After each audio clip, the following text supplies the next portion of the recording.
તારીખ 12 જુલાઈ 2025 સ્થળ ફુદેડા ગામ વિજાપુર ગુજરાત। વિષય ફુદેડા ગામમાં ખનિજ રેતીના ગેરકાયદેસર પરિવહન સામે ગ્રામજનોની સ્ટ્રાઇક અને ઓવરલોડ વાહનોની સમસ્યા। ફુદેડા ગામના ગ્રામજનોએ આજરોજ ખનિજ રેતી ભરેલા ટ્રકની ગતિવિધિ સામે વિરોધ નોંધાવવા સ્ટ્રાઇક કરી હતી। આ ટ્રકમાં રેતીનું પરિવહન ગેરકાયદેસર રીતે થઈ રહ્યું હોવાનું ગ્રામજનોનું માનવું છે। ગ્રામજનોએ ટ્રક ચાલક સાથે વાતચીત કરી જરૂરી પરમિટ અને દસ્તાવેજોની માંગણી કરી, પરંતુ ચાલકે કોઈ પણ દસ્તાવેજ રજૂ કર્યા ન હતા। આ ઘટનાએ ગામમાં ખનિજ સંશોધનના ગેરકાયદેસર ખનન અને પરિવહનની ચિંતા ઊભી કરી છે।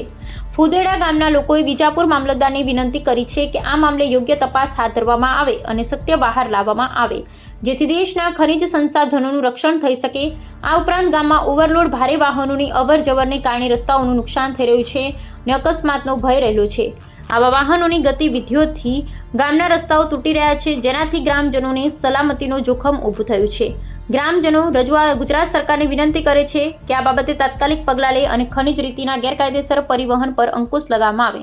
ફુદેડા ગામના ગ્રામજનો દ્વારા ગુજરાત સરકારને વિનંતી કરે છે કે આ મામલે યોગ્ય તપાસ હાથ ધરવામાં આવે અને ઓવરલોડ ભારે વાહનોની સમસ્યા ઉકેલવા તાત્કાલિક પગલાં લેવામાં આવે, જેથી ગામના રસ્તા અને ગ્રામજનોની સલામતીનું રક્ષણ થઈ શકે।